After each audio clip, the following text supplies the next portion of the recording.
الحب بالنسبة للأبراج دي وجع وخيانة. أيوه، للأسف. 5 أبراج، 5 أبراج الحب بالنسبة لهم وجع وخيانة. يجي سيرة الحب دموع دموع، لأنهم بيتخانوا، ما دخلوش علاقة إلا لما اتخانوا. بجد الأبراج ديت بالنسبة لها الحب أنا هتوجع، أنا هتخان، خلاص. هم بقوا معلمين نفسهم. اتعذبوا، بجد اتعذبوا. ال5 أبراج اللي انا هقول لكم عليهم دول اتعذبوا جدا في الحب، بجد اتعذبوا. وجع الخيانة مميت، محدش هيحس بيهم الا اللي نفس البرج، واللي عاشوا نفس الاحداث، واللي اتوجعوا بسبب الخيانة والحب.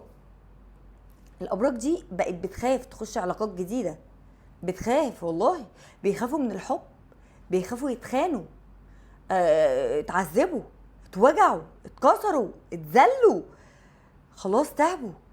اي حبيب جديد بيخش حياتهم بيهربوا، والله بيخافوا يواجهوا.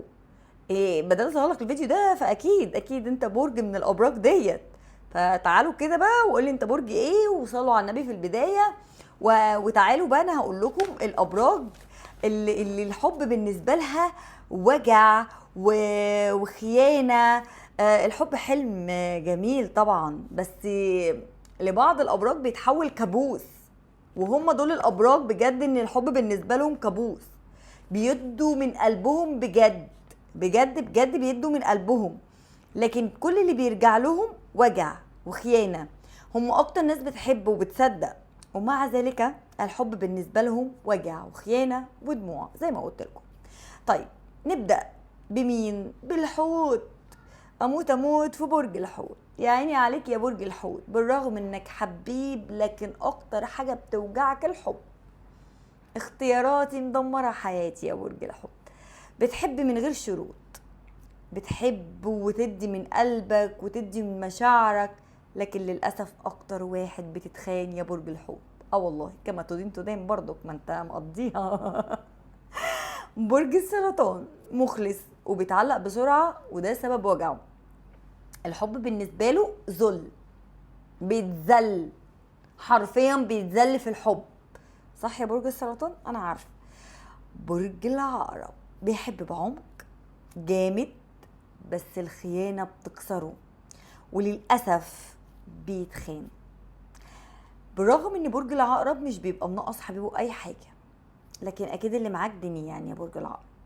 برج الميزان دايما بيدور على العدل والتوازن، بس دايما نصيبه بيوجعه. دايما الحب بالنسبة له وجع وقهرة خلاص تعب بجد من الحب، بقى خايف يخش علاقة تاني. وطبعا الكبير ملك الغابة، عرفتوه، برج الأسد، اللهم لا حسد.